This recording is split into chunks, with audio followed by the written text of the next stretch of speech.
ఇస్రాయిల్ అనుకుంటా అనమాట. ఇప్పుడు ఉమ్, బైబిల్లోనే ఇస్రాయిలు ఇంత కష్టపడుతున్నారు కదా, ఇవన్నీ దాచి నాకు బాప్టిజం ఇప్పించి నా జీవితం నాశనం చేసావు అని చెప్పి ఆ, జైల్లో పెట్టి కుళ్ళ ఉడిపించాడు సార్. అయ్యో టెన్షన్ పడకండి, ఏం కాలేండి. ఒక్క వ్యక్తి కొరకు మీరు దెబ్బలు తిన్నారు కాబట్టి ఆ ఒక్క వ్యక్తిని దేవుడు బలంగా పట్టుకుని కుటుంబం కుటుంబం మొత్తం బయటికి లాగుతాడు లేండి, భయపడకండి. అదే అదే సార్, అలా కుటుంబం మొత్తం బయటికి లాగుతాడు లేండి, టెన్షన్ పడకండి. అది చేయండి సార్, గట్టిగా ప్రార్థన చేయండి సార్. రాసి అయిపోతున్నాడు. సరే నేను చేస్తాను, మీరు టెన్షన్ పడకండి. ఒకరి కోసం మీరు దెబ్బలు తిన్నారే, ఆ డైరెక్టర్ గురించి పక్కన పెడితే ఆ వ్యక్తి దేవుడు బలంగా పట్టుకుంటే చాలు. ఆ ఒక్క వ్యక్తితో పాటు కుటుంబం మొత్తం బలంగా పట్టుకుంటే చాలు. అదేనయ్యా. గాయములన్నీ మాన్పివేస్తాడు దేవుడు. ఇంకొక లెవెల్లోకి నేను ఆ ఇండస్ట్రీలో ఇంకా బలంగా పాతుకుపోయే విధంగా దేవుడు చేస్తాడు. అలాగే అయ్యా. ఇంకోటి అయ్యా, 2 సమయాలు 12:8-21 అండి. దావీదు అక్ర సంబంధం పెట్టుకుంటాడంట కదా ఒక సైనికుని భార్యతో. అవును. ఇప్పుడు ఒక పాప పుడుతుందంట, ఒక బాబు. ఆ బాబుని చంపేస్తాడంట యెహోవా దేవుడు. ఉమ్, అలాగే వాళ్ళ భార్యని ఈ దావీదు, నీకు నీ యజమాని స్త్రీని నీకు ఒకటి చేస్తే కావాలంటే ఇంకా ఇచ్చేవాడిని, నువ్వు సైనికుల భార్యతో సైనించావు కాబట్టి నీ భార్యల్ని ఉమ్. పగటి అందు మిద్ది దేవుడు మీద నీ అది చేరు వాడికి అప్పగిస్తా అని చెప్పి తన కొడుకు అప్పగిచ్చాడంట సార్. అది చెప్పి నేను కొడుతున్నాడు అండి ఆయన.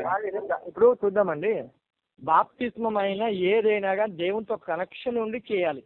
ఆ, కానీ ఇక్కడ చూసినట్లయితే దావీదు తన శరీరానుసారంగా పడిపోయాడు కాబట్టి దేవుని దగ్గర విచారణ చేయడం పక్కన పెట్టి శరీరానుసారంగా పడిపోయాడు కాబట్టి శరీరానుసారంగా వచ్చిన శాపము అలా జరుగుతుంది. అది అటువంటి చెడు క్రియ జరగడానికి కారణము ఆ పాపము.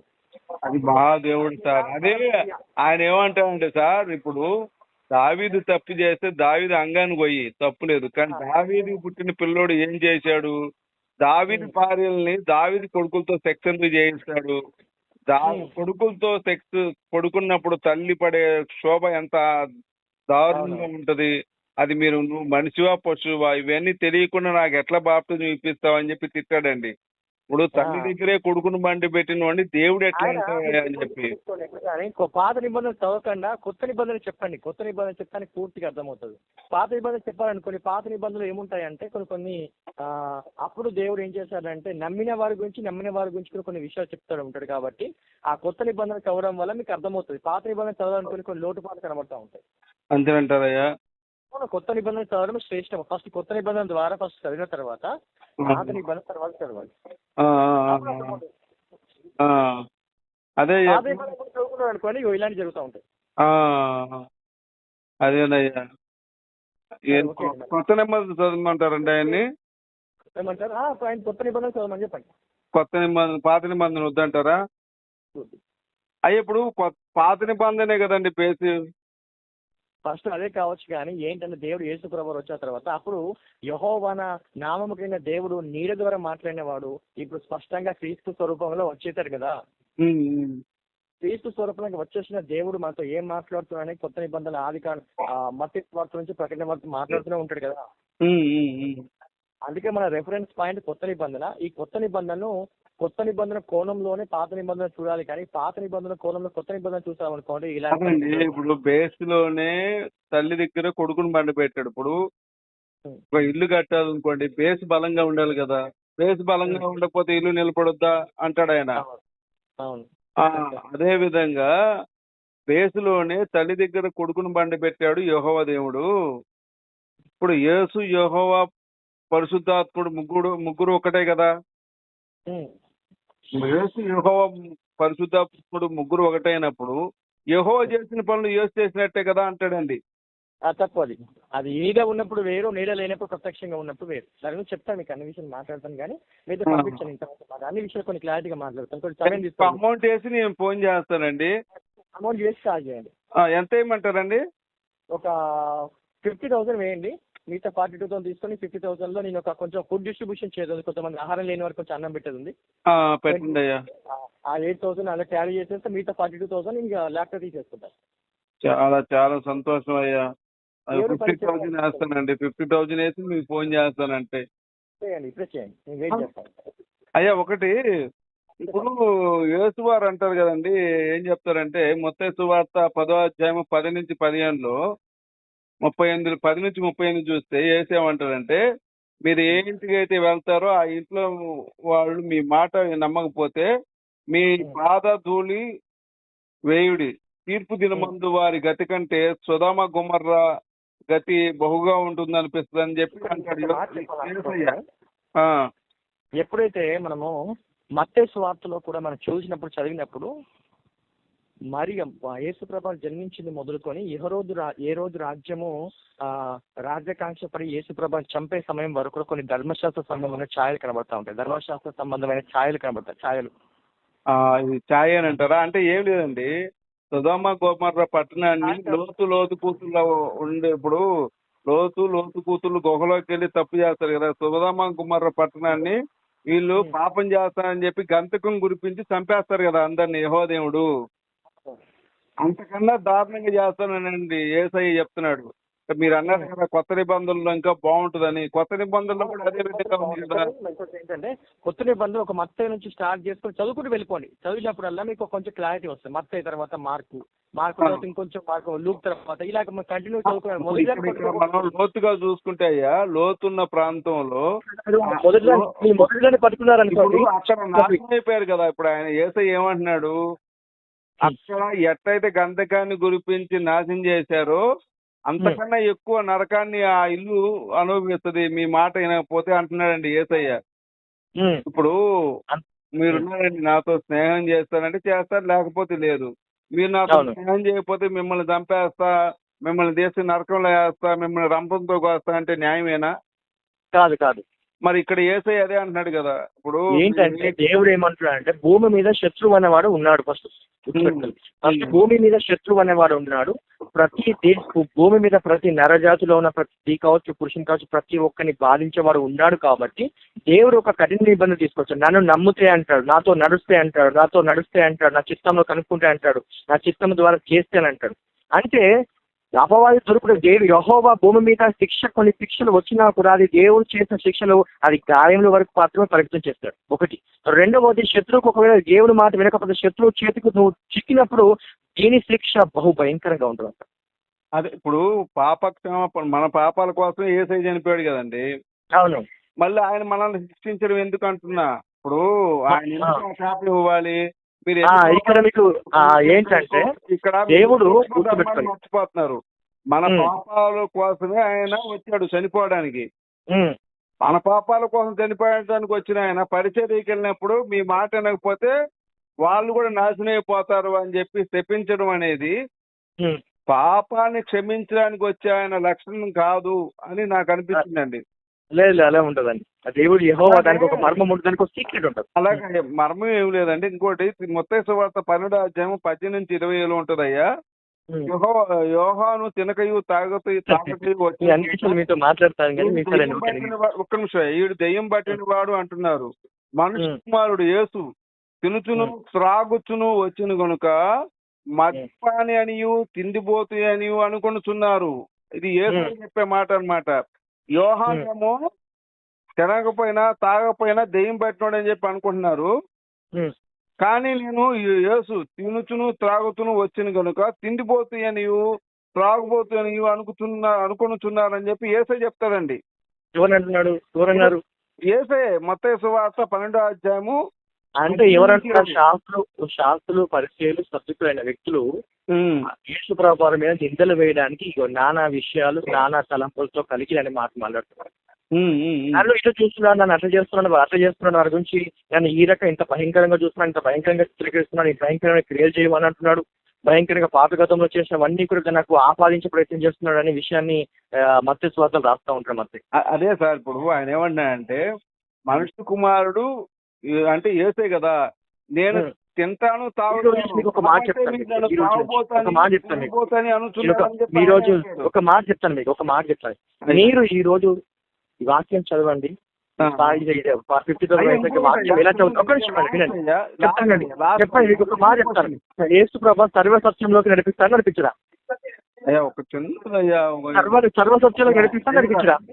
ఆయన నడిపించేటట్టయితే ఇక్కడ ఎందుకు చంపుతాడండి? సర్వసత్యాన్ని నడిపించేవాడు సొదొమ గొమొర్రా పట్టణం కంటే ఇంకా నాశనం అయిపోతారు. ఆయన ఎందుకు చింపిస్తాడు ఆయన? ఎవరిని చెప్పించమన్నాడు? ఇక్కడ మీకు మత్తయి సువార్త 10వ అధ్యాయము 10 నుంచి 15 ఏముంది? 18లో మీరు ఏంటి చేస్తారో ఆ ఇంట్లో మీ పాదధూళి వదిలేయండి. మీ మాట వినకపోతే సొదొమ గొమొర్రా పట్టణం కంటే ఎక్కువ నాశనం అయిపోతాయి. కొంప నాశనం చేస్తా అంటాడు యేసయ్య. అవును. మరి మంచి చేసేవాడు నాశనం ఎందుకు చేస్తాడు? ఇక్కడ మీరు పాయింట్ అర్థం కావట్లే మీకు. నాకు అర్థమైంది. అదే విధంగా మత్తయి సువార్త 13వ అధ్యాయము 10 నుంచి 15 ఏముందంటే, సమయం తీసుకుంటాను నేను. మీరు ఉపమానం చెప్తాను. ఒక్క నిమిషం అండి. అక్కడ యేసు ఉపమానంగా బోధిస్తా ఉంటే మీరు ఈ ఉపమాన రీతిగా ఎందుకు బోధిస్తున్నారని చెప్పి అడుగుతారు శిష్యులు.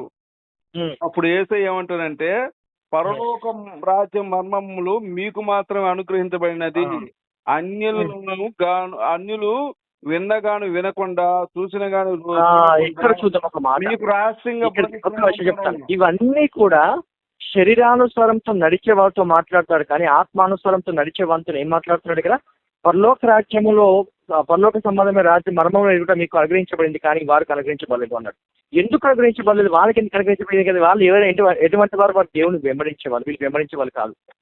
ఏమండి ఇక్కడ వెంబడించే వారిని వేరే అంటాడు, వెంబడించిన వారు వేరే. ఆయన పుట్టిన దేశంలోనే అప్పుడున్న జనాభా ఇప్పుడు 1,70 లక్షల మంది, 1,00,000 మంది ఇజ్రాయెల్లో ఉన్నారు, 70 లక్షల మంది బయట ఉన్నారు. ఆ 1,00,000 మందిలో కూడా 95 లక్షల మంది ఒక విషయం. యేసుని 95 లక్షల మంది నమ్మరు, 5 లక్షల మందే నమ్ముతారు.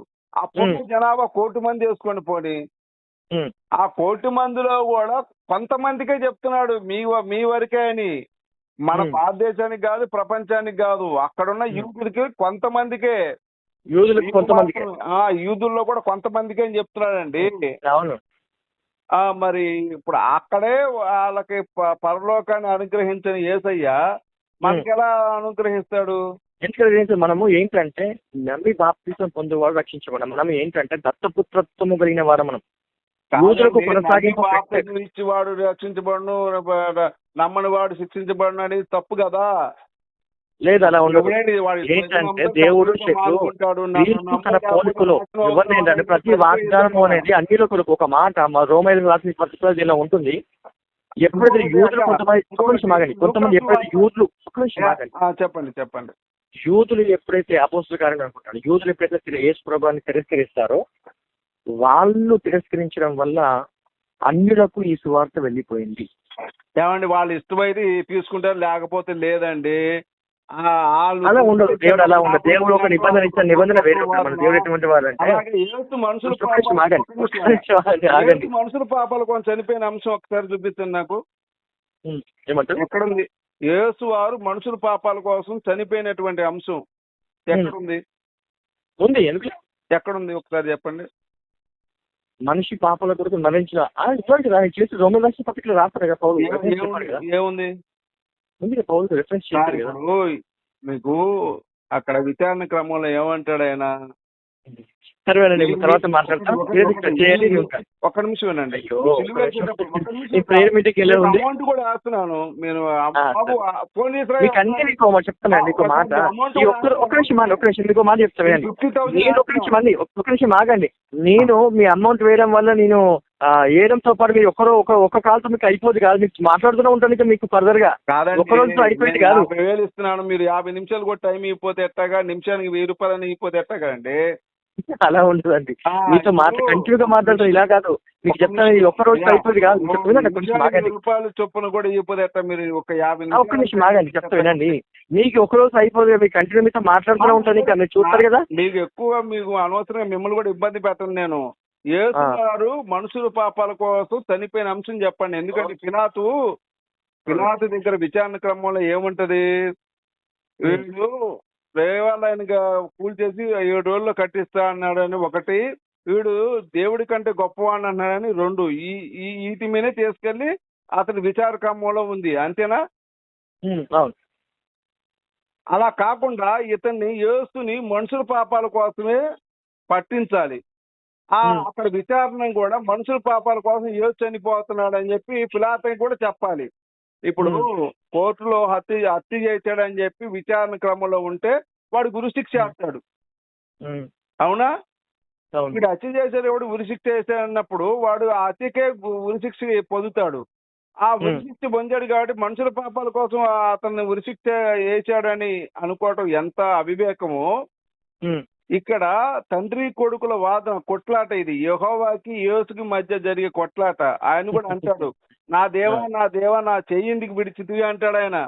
వీలైతే ఈ గిన్నె నా నుండి తప్పింపుము అంటాడు ఆయన. ఆయనకి అంత ఇష్టం ఉంటే యేసుకి మనుషుల పాపాల కోసం చనిపోవడానికి వస్తే ఎందుకు ఆయన అలా బాధపడతాడు? ఒక బుక్ ఇస్తాను మీకు. మీరు ఏం చేస్తారంటే, మీరు ఒకసారి మీట్ అయినప్పుడు మీకు ఒక బుక్ ఇస్తాను. బైబిలే కదా, ఇంకా బుక్ ఇంకో బుక్ ఒక్క విషయం చెప్తానండి. మీకు ఒక బైబిల్, ఒక పుస్తకం ఇస్తాను. నేను కాదు పుస్తకం ఇస్తాను. అందులో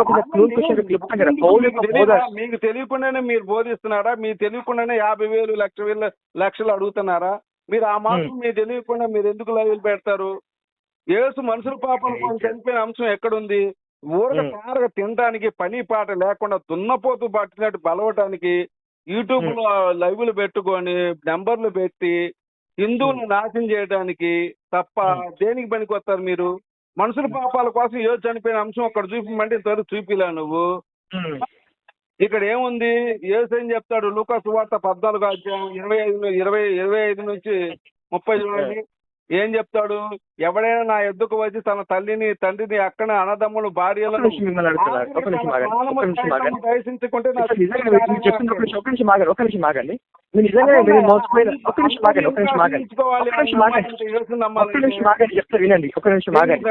ఆవేశపడికొచ్చి మాగండి. మీరు నిజంగా నేను పోలీస్ స్టేషన్ లో పడి నిజమేనా? అన్ని నిజాలేనా బాబు? మరి ఉన్నది మొత్తం అమ్ముకున్నా అవన్నీ నిజాలే. నాకెందుకు ఈ డౌట్ ఎందుకు వచ్చింది? మా అయ్యగారు చెప్పారు కాబట్టి ఇవన్నీ డౌట్లు వచ్చినాయి. మీకు చాలా కర్నల్ మైండ్స్ తీసుకొచ్చా నాకు అర్థమైంది లేండి. ఆయన ఏంటంటే ఆయన నెగిటివిటీ ఒకటి చెప్తాను. ఉదయ కాఠిన్యం అని ఉదయ కాఠిన్యం చొప్పున వచ్చిన ఇవన్నీ మాటలు కాబట్టి హృదయ కాఠిన్యం బట్టి వచ్చిన దాన్ని బట్టి కంక్లూషన్ ఉండదు. ఇలాంటి వాటిలో వాదోపవాదాలు ఉంటాయి తప్ప హృదయ కాఠిన్యంలో ఏమో వాదోపవాదాలు ఉంటాయండి. పెట్టకూడదు యూట్యూబ్ లో లైవ్లు పెట్టకూడదు, మీ నెంబర్లు పెట్టకూడదు. మీరు చేతనైతేనే మీకు అన్నీ ఎట్లా ఉంటాయంటే వాదోపవాదాలు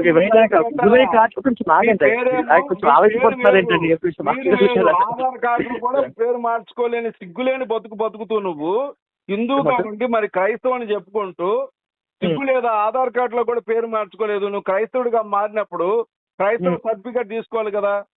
సిగ్గు లజ్జ మానవ అభిమానం ఉన్నవాడు ఎవడైనా సరే, నా బైబుల్లోనే దేవుడు కాదు యేసు, పోనీ నీ వరకు దేవుడు అనుకో, పోనీ నువ్వు నమ్మావు కదా. నమ్మినప్పుడు మళ్ళీ యేసు నమ్మినప్పుడు బాప్టిజం తీసుకున్నప్పుడు క్రైస్తవ సర్టిఫికేట్ తీసుకోవాలి కదా. ఇటు యేసును మోసం చేస్తున్నావు, ఇటు జనాన్ని మోసం చేస్తున్నావు. ఎవరు మోసం చేస్తారని ఇప్పుడు మీరు ఏం చేస్తారు? మీరు ఆవేశపడి కొంచెం ఆగండి. మీరు మాట్లాడుతుంది ఏం చేయాలి? మీ ఇష్టం వచ్చిన మీరు మాట్లాడుతుంది ఏం చెప్పాలండి? మీరు మాట్లాడే టైం ఇస్తలేరు. మీరు మాట్లాడతా న్యాయం మాట్లాడతా, మీరు న్యాయం మాట్లాడారు కనిపించట్లేదు. మీరే మీ వర్షం మీరే చెప్పుకున్నట్టుగా ఉంది. ఆధార్ కార్డు నీ పేరేంటి చెప్పు? ఏది ఏమంటారు? నీ పేరేంటి ఆధార్ కార్డు లో? 3 నక్షత్రం ఉంటుంది. దాని తప్పే ఉందా? సిగ్గు లేదా మరి? ఎందుకు సిగ్గుండాలి? దానికోసం సిగ్గు ఎందుకు ఉండాలి? నేను ఎప్పుడు కొంచెం ఆగండి. నేను ఒక నిమిషం ఆగండి, కొంచెం ఆగండి. చెప్పండి విన్న తర్వాత మాట్లాడలేదు కదా. మీ ఇష్టం వచ్చి మాట్లాడితే ఏం చేయాలండి? చెప్పింది వినండి. నీ ఇష్టం వచ్చినట్టు నువ్వు మతం మార్చుకొని నువ్వు పేరు మార్చుకోకుండా నీ మతం మార్చుకోకుండా నీ క్రైస్తవంలోకి వెళ్ళి బాప్టిజం తీసుకొని ఏం చెప్తుంది అర్థమవుతుంది. మీ వర్షం మాట్లాడతా మీతో మీ వర్షం మాట్లాడతా చెప్పండి. మాట్లాడి మీరు మీ వర్షం మోసం చేస్తున్నావు. ఒక చెప్పేది వినరా? మీరు వినకుండా మాట్లాడుతున్నాగా మీరు ఏదో మాట్లాడుతుంది ఏం చేయాలండి? కొంచెం అన్నా ఒకటి గుర్తుపెట్టుకుని, నేను ఎప్పుడు కన్వర్ట్ అయినా ఆలోచిస్తారా మీరు? నేను చదువుకున్నప్పుడు కన్వర్ట్ అయ్యాను. నేను ఫస్ట్ 10th క్లాస్ లో ఉన్నప్పుడు నేను 2003, 2004 లో నేను 10th క్లాస్ అప్పుడు నేను దేవుడు నమ్మానా? ఏమయ్యా నువ్వు ఒక్క రోజు చాలు, ఒక్క రోజు చాలు నువ్వు కన్వర్ట్ అయినప్పుడు మార్చుకోవడానికి. ఏమున్నారు ఏమో నాకు ఇప్పటికి అర్థం కాలేదు. ఇంకా ఒక ముహూర్తం అవన్నీ ఒట్టి మాట్లాడండి. ఎవరో తల మాట్లాడి మాట్లాడుతున్న గురించి మనకి ఎందుకు చేయండి అవన్నీ. ఒక నిమిషం ఆగండి. మీరు వాదోపవాదం చేస్తారు తప్ప మీరు నిజానికి కరెక్ట్ గా మాట్లాడకపోతే నేనేం చేయాలండి? మీరు ఏదైతే మాట్లాడుతుంది ఏం చేయమంటారు? ఏమంటారు? నువ్వు యేసుని కూడా మోసం చేస్తావు, నీకు ఎట్ట పరలోకం ఎత్తాడు యేసు? అవునా? మీరు యేసుని మోసం చేశారా? వెరీ గుడ్, మోసం మంచిది. చేసేదే కదా. ఇక మీకు అర్థమైంది. ఇక మిమ్మల్ని బాగా ఎవరో బ్రెయిన్, నాకు తెలిసిన మిమ్మల్ని ఎవరు బాగా కొంచెం మంది ఆగండి, కొంచెం ఆగండి. మీరు మాట్లాడితే ఇక మీరు మాట్లాడండి, సపరేట్ ఈ సైలెంట్ కూడా మీరు మాట్లాడుతూ ఉండండి. ఒక మాట ఒక మాట జవాబు ఏమి మాట్లాడుతూ ఉండండి. చెప్పు. మీరు మాట్లాడుతూ ఉండండి. మీరు ఇప్పుడు నా మాట మీద ఏం చేయమంటారు? మీ ఇష్టం అంటే మాట్లాడుతూ ఏం చేయాలి చెప్పు, నేను మాట్లాడతా. చెప్పండి. మేమేం మాట్లాడుతున్నాం? కన్వర్షన్ ఎప్పుడైనా అడగము. నేను ఎప్పుడు కన్వర్ట్ అయినా అడిగారా?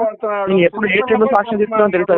తెలియదు. నేను ఎప్పుడు బాప్టిజం తీసుకున్నానో తెలుసా? తెలియదు. నేను ఎప్పుడు దేవుడిని పిలిచినా తెలుసా? తెలియదు. దేవుడిని ఎప్పుడు పిలిచినా తెలుసా? తెలియదు. మీకు దేవుడిని ఎప్పుడు కన్వర్ట్ అయినా తెలుసా? తెలియదు. దేవునికి ఎప్పుడు ప్రత్యక్షమైన తెలుసా? తెలియదు. నా గురించి మీరు పూర్తిగా తెలియకుండా మీరు ఈ వాక్యం తీసుకున్నా, ఆ వాక్యం తీసుకున్నా, ఆ మాట ఈ మాట తీసుకున్నా చెప్తే ఏం చేయమంటారండి? నేను నీకు 50,000 ఎందుకు ఇవ్వాలి? నువ్వేమన్నా బామద్దా? నువ్వేమన్నా నాకు పిల్లనిచ్చావా? వచ్చుకోండి. Okay, thank you. నేను ఎందుకు ఇవ్వాలి నీకు?